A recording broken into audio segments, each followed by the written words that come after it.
c'est le seul. Romain Daubry est avec nous depuis Bourse Direct. Bonjour Romain. Bonjour Guillaume. Bien, on est pile à 7200 points à l'instant sur le CAC 40. Comment sentez-vous les forces en présence, Romain ?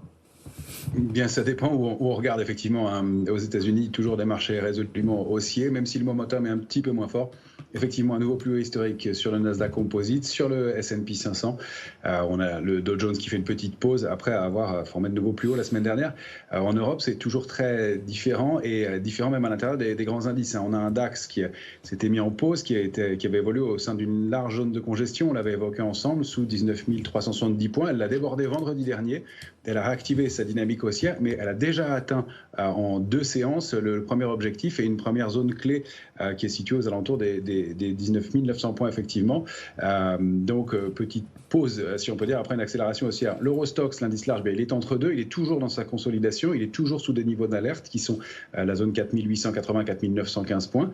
Puis le CAC 40 reste résolument baissier, il est en train toujours de tester des niveaux extrêmement importants de support. Et puis on a en contrepartie pour ces éléments de force, bien effectivement des rebonds du côté de quelques valeurs sur lesquelles on constate un excès de pessimisme, des niveaux de support importants et qui est de nature à alimenter un petit rebond. Alors on n'a pas de structure de retournement haussière forte sur ces valeurs du luxe, mais de quoi envisager des rebonds de 6 à 8% sur certaines d'entre elles. Du côté des marchés dérivés sur les futurs, on n'a pas d'intérêt, c'est toujours des arbitrages spéculatifs qui se mettent en place. En revanche, bien, cet excès de pessimisme qu'on évoquait, on le lit du côté des ratios de couverture, puisque le ratio put-call est très fort sur les niveaux actuels sur l'indice CAC 40 ou l'Eurostoxx, et ça a empêché les accélérations baissières qu'on craignait au-delà des 7050 points. Donc on est vraiment entre deux eaux. On pourrait alimenter un rebond, mais le contexte actuel est lourd et on ne voit pas de main forte venir payer le CAC 40 dans le contexte actuel, bien entendu. Alors, quels sont les prochains seuils à suivre ? Là, on est en train d'enfoncer les 7200 points, le CAC 40 qui sous-performe comme d'habitude, vous connaissez la chanson. Quels seront les prochains paliers, Romain ? Alors, on est vraiment sur le niveau à l'instant même sur le futur CAC 40, c'est la zone 7182, 7220 points. Il faut absolument préserver ce niveau-là, sinon on réactive la tendance baissière qui est en pause depuis une semaine environ pour aller chercher 7053 et 7053. On sait que c'est le dernier rempart avant une accélération baissière marquée. On a ensuite une zone qui est autour de 6009 et puis des extensions possibles.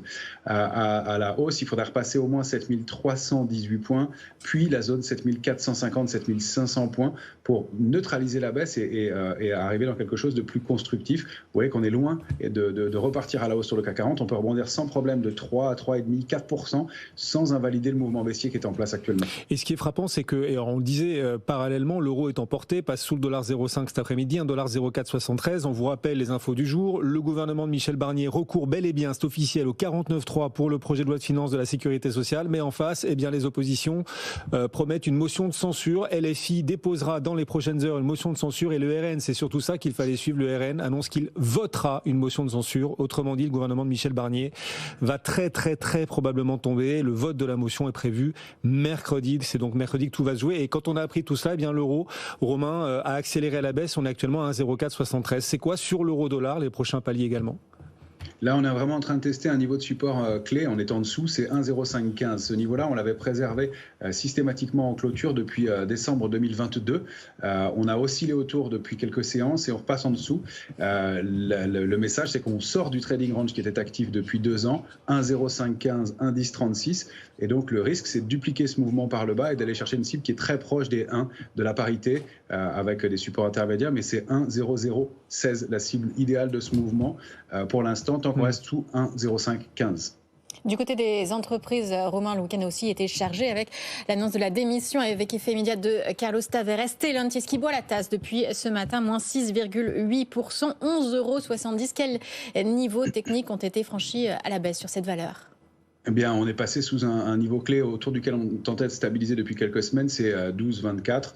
On avait indiqué dès le mois de juillet dernier une structure de retournement sur le titre. On l'a évoqué souvent ensemble, Stellantis, comme un de nos benchmarks sur l'état de l'indice CAC 40 et des risques d'accélération baissier. On avait d'ailleurs comme L'Oréal qui en faisait partie, etc. Celles-ci ont atteint leur cible, ou Pernod Ricard. Stellantis, ça n'était pas encore le cas. Le risque sous 12,25, c'est de continuer à aller chercher 11,17. On s'en est approché ce matin. Et la cible idéale de la figure de retournement, si je puis dire, c'est 10,03. Donc on a encore un certain potentiel baissier sur le titre qui, malgré un petit peu de stabilisation en séance, est toujours nettement baissier. Merci beaucoup Romain Daubry qu'on retrouvera à 17h35 à la clôture en direct pour Bourse Direct. Merci beaucoup Romain. Justement, Stellantis,